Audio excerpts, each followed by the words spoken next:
So hello everyone. Last video में हमने देखा कि हमने कैसे एक सब्सक्राइब बटन बनाया था जो अपना कलर और उसका ऊपर का टेक्स्ट दोनों कंडीशन के हिसाब से चेंज करता था, एज यू कैन सी। अब हम सब्सक्राइब बटन के अंदर बनाने के वाले हैं ये जो काउंटर है वो। तो अभी मैं अनसब्सक्राइब कर रहा हूँ एंड इसको रिफ़्रेश करते हैं। तो यहाँ पे आप देख सकते हैं कि जैसे ही मैंने अनसब्सक्राइब किया तो यहाँ पे एक काउंट कम हो गया है, और जैसे ही मैं यहाँ पे सब्सक्राइब का बटन दबाऊँगा देन मैं रिफ़्रेश करूँगा तो यहाँ पे काउंटर इंक्रीज़ हो गया है। अभी ये हो क्या रहा है, ये देख रहा है सब्सक्राइब बटन की स्टेट, जो यूज़ स्टेट हमने यूज़ किया था। जैसे ये अपनी स्टेट देख रहा है, ये देख रहा है सब्सक्राइब बटन की स्टेट। मतलब जैसे ही ये सब्सक्राइब्ड स्टेट में होगा ना तो ये खुद के अंदर एक इंक्रीमेंट कर देगा, और जैसे ही ये अनसब्सक्राइब्ड स्टेट में आएगा तो ये अपना काउंटर है वो एक कम कर देगा, राइट। तो अब हम यही बनाने वाले हैं। इसके लिए जो हुक है वो है हमारा यूज़ इफ़ेक्ट। मतलब हमें किसी दूसरे कंपोनेंट या किसी दूसरे वेरिएबल उस पर नज़र रखनी है कि अगर वो ट्रू है या फिर उसके अंदर कोई चेंज हुआ है, चेंज होने पे हमें कोई एक्शन लेनी है तो वो हम यूज़ इफ़ेक्ट से अचीव कर सकते हैं। अब हमें क्या चाहिए, हमें एक चाहिए काउंटर जिसके अंदर हम अपना काउंटिंग करेंगे, और हम जैसे ही उसके अंदर थे 6 सब्सक्राइबर्स तो हम यहाँ पे भी 6 लेंगे। अब हमने काउंटर तो ले लिया तो हमें बॉडी के अंदर कोई चेंज करना पड़ेगा कि हमें वो काउंटर प्रिंट भी करना है। बॉडी के अंदर एम्प्टी फ्रेगमेंट ले लेते हैं रिएक्ट का। जिसको नहीं पता, ये रिएक्ट का एम्प्टी फ्रेगमेंट होता है, ये कोई भी DIV या एलिमेंट जैसी स्पेस नहीं लेता है हमारे डॉम के अंदर। अब हम यहाँ पे P लिखेंगे एंड एक पैराग्राफ लेते हैं। पैराग्राफ के अंदर हमारी कर्ली ब्रेसेस आएंगी और यहाँ पे हमारा काउंट प्रिंट हो जाएगा, राइट। अब हमारा काउंट कितना है, 6, और हमारा काउंट प्रिंट हो रहा है, राइट।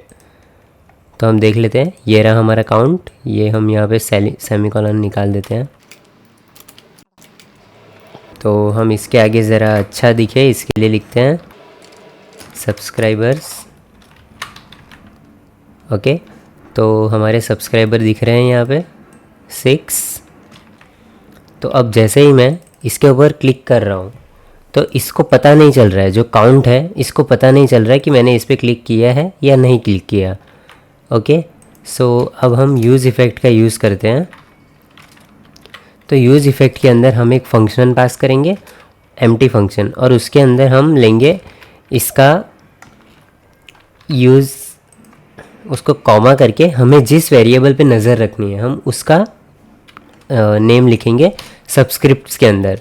तो हमारा वेरिएबल कौन सा है, इज़ सब्सक्राइब। तो हम यहीं राइट क्लिक करके कॉपी करके देन पेस्ट करेंगे और then bracket over.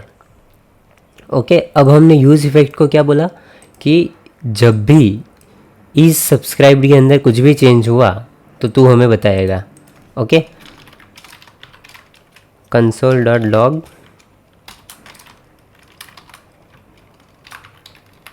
Variable updated. Okay,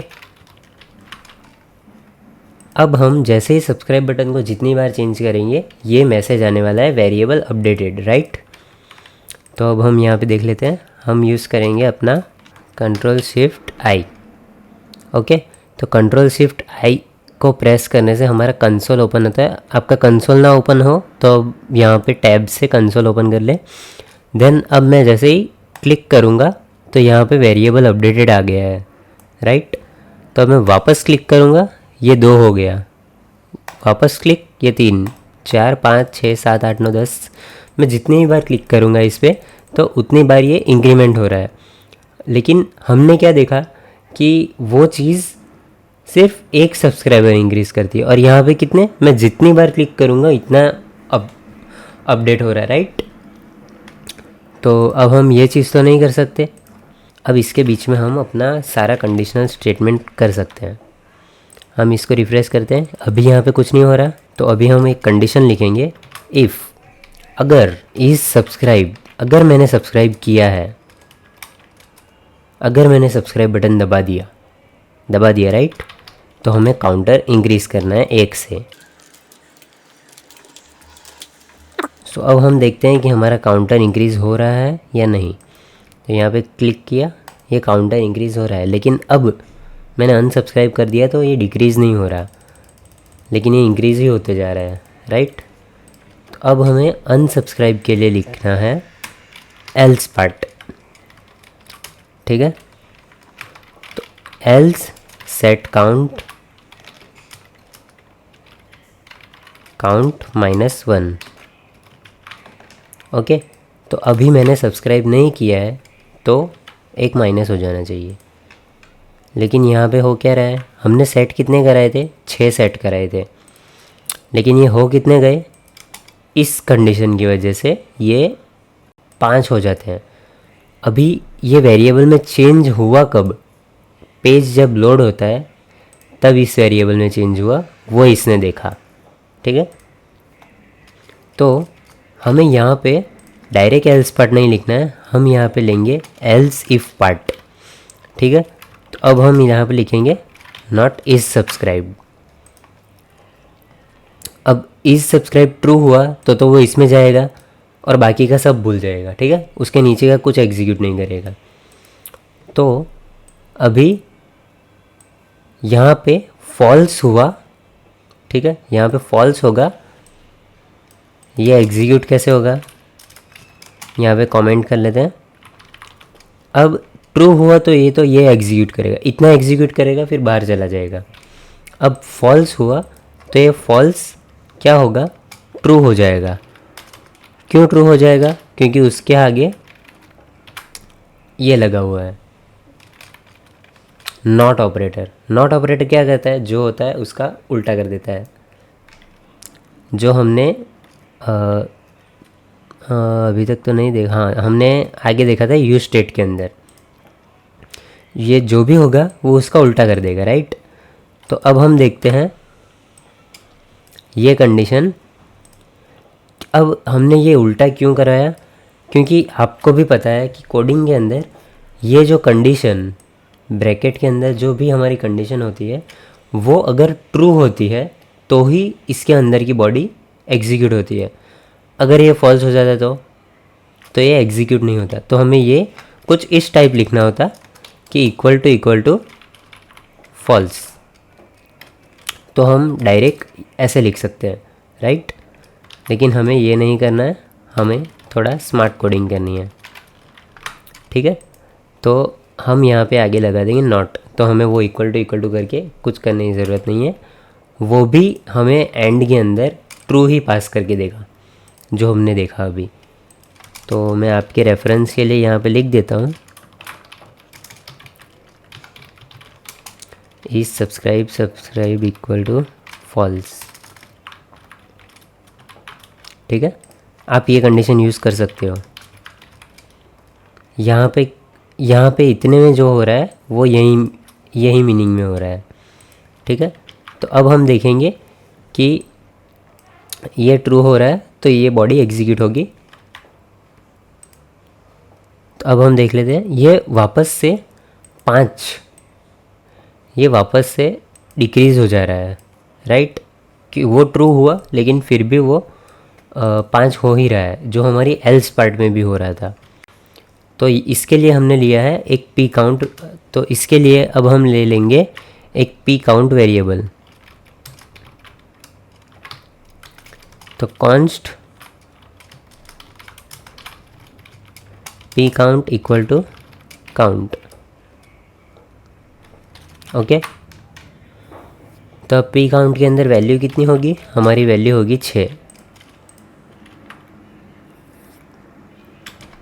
तो अभी हम एंड ऑपरेटर देखेंगे। अब एंड ऑपरेटर आगे कब जाने देगा हमें, कि अगर count is greater than P count, ठीक है। अगर हाँ हमने ये पहले एग्जीक्यूट कराया ही होगा तो ही हमारा ये कंडीशन आगे जाके वर्क करेगा, ठीक है। तो अगर ये कंडीशन एग्जीक्यूट हुआ है तो ऑब्वियसली हमारा पी काउंट छोटा रहेगा, क्योंकि पी काउंट के अंदर नंबर क्या है, हमारे पी काउंट के अंदर नंबर है 6। हम यहाँ पे कमेंट करते हैं, हमारे यहाँ पे होगा 7, यहाँ पे होगा 6। ओके, सो अब 6 से बड़ा 7 है तो ये कंडीशन हो जाएगी ट्रू। ठीक है, और हमारा जो ये फॉल्स है वो तो ट्रू हो ही रहा है, तो यहाँ पे भी हो जाएगा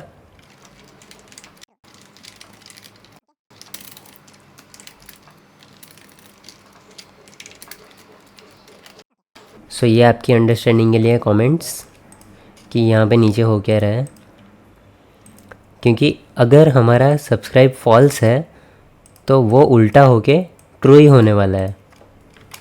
मैं यहाँ पे इक्वल टू कर देता हूँ। ओके, तो अब हमारी ये दोनों कंडीशन मैच हो रही है, दोनों कंडीशन ट्रू हो रही है, तो हमारा माइनस होगा, क्योंकि अभी हमारा जो 6, अगर हम फर्स्ट कंडीशन के एक पहली बार एग्जीक्यूट कराएंगे तो ये 6 का 7 कर देगा, और ये जो हमारी कंडीशन है वो इस सब्सक्राइब को ट्रू कर देगी और इससे बाहर निकल जाएगी। अब जैसे ही हम वापस से दूसरी बार दबाएंगे तब ये वापस अंदर आएगी। अब वो देखेगा कि वो हमारा देखेगा कि वो ट्रू के अंदर है, तो वो ट्रू कर देगा और आगे चला जाएगा। Let's see,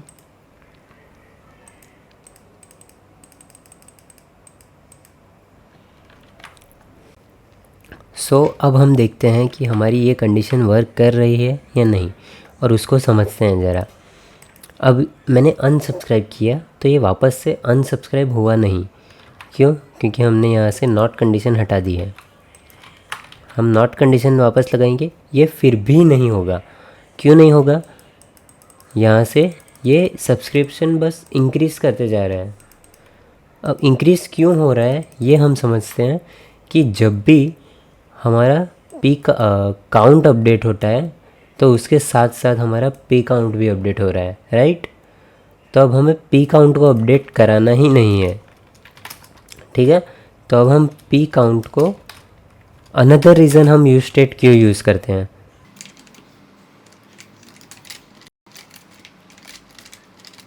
this is another reason हम पी स्टेट यूज स्टेट क्यों यूज़ करते हैं। अब इसके बाद हमारा जो प्रॉब्लम था वो चला जाएगा। चलिए देख लेते हैं। अब ये अनसब्सक्राइब होने वाला है, राइट? हो रहा है। तो हमारी यहाँ पे प्रॉब्लम क्या थी, हम जो नॉर्मल वेरिएबल ले रहे थे वो नॉर्मल वेरिएबल क्या लेता था कि जब भी ये फंक्शनल कंपोनेंट एग्जीक्यूट होता था तो वो नॉर्मल कंपोनेंट है वो काउंट को देखता था और काउंट जितना ही बन जाता था। लाइक काउंट 7 है और वो खुद 6 है, क्योंकि वो पिछले वाले के लिए था। लेकिन जब भी हम वापस से बटन दबाते हैं ये पूरा कोड री इनिशियलाइज होता है। तो इसीलिए हम स्टेट मैनेजमेंट का यूज़ करते हैं कि ये पूरा री इनिशियलाइज हो, फिर भी हमारे वेरिएबल में वैल्यू रहनी चाहिए। स्टैटिक वेरिएबल का कॉन्सेप्ट है वही है यहाँ पे, कि हम फंक्शन के आउटसाइड भी उसको स्टैटिकली एक्सेस कर सकते हैं और वो अपना काउंटर मैनेज करके रखता है एक स्टैटिक वेरिएबल की वजह से। तो हमने देखा क्या कि हमने जो इसको यूज स्टेट के अंदर नहीं लिखा था उसकी वजह से प्रॉब्लम्स आ रही थी। सो अब आपको पता है कि आपको यूज स्टेट क्यों यूज़ करना है, क्योंकि आप जैसे ही नॉर्मल वेरिएबल हमारे फंक्शनल कंपोनेंट में यूज़ तो आपको बहुत प्रॉब्लम आएगी और आपका डेटा जो हमें जैसे चाहिए वैसे आएगा नहीं। अब यहाँ पे हमने क्या देखा कि एरर नहीं आई है, लेकिन ये हमारी लॉजिकल मिस्टेक थी। ओके, सो आज हमने देखा कि हम यूज़ इफ़ेक्ट कैसे यूज़ कर सकते हैं, और यूज़ इफ़ेक्ट हम कुछ इस तरह से भी यूज़ कर सकते हैं कि अगर हमें कोई एनिमेशन प्ले कराना है तो हम यहाँ पे क्लिक करेंगे, then we will type its body, और हम यहाँ पे कॉमा करेंगे और यहाँ पे एम्प्टी ब्रेसिस कर देंगे। अब ये एम्प्टी ब्रेसिस क्या करेंगे, हमारा कंपोनेंट जो फर्स्ट रेंडर होगा तभी ये एक एनिमेशन प्ले करेगा, बाकी वो एनिमेशन प्ले नहीं करेगा। अब ये एनिमेशन की जगह पे हम ले लेते हैं console.log। console.log rendered। ओके, ये दूसरी तरीके से है कि हम जो एक बार ये अब रेंडर होगा तब यूज स्टेट एग्जीक्यूट हुआ है, और हमने जो ये लिया था ये यहाँ पे भी console.log लिखते हैं एग्जीक्यूटेड। ओके, सो अब इन दोनों में डिफरेंस देखते हैं कि कौन सा कब एग्जीक्यूट होता है।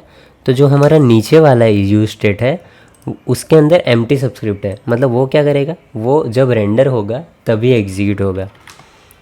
ये देख लेते हैं। अब यहाँ पे क्या हो रहा है, पहले वो ऊपर वाला एग्जीक्यूट हो ही रहा है और जो रेंडर वाला है वो भी एग्जीक्यूट हो रहा है। ओके, तो अब हमारा जो रेंडर वाला है वो एग्जीक्यूट नहीं होगा। क्यों? क्योंकि हमारी स्टेट किसकी चेंज हो रही है, उस जिसके ऊपर हमने स्टेट यूज़ इफ़ेक्ट को बोला है कि इसके ऊपर ही तेरे को नज़र रखनी है, राइट।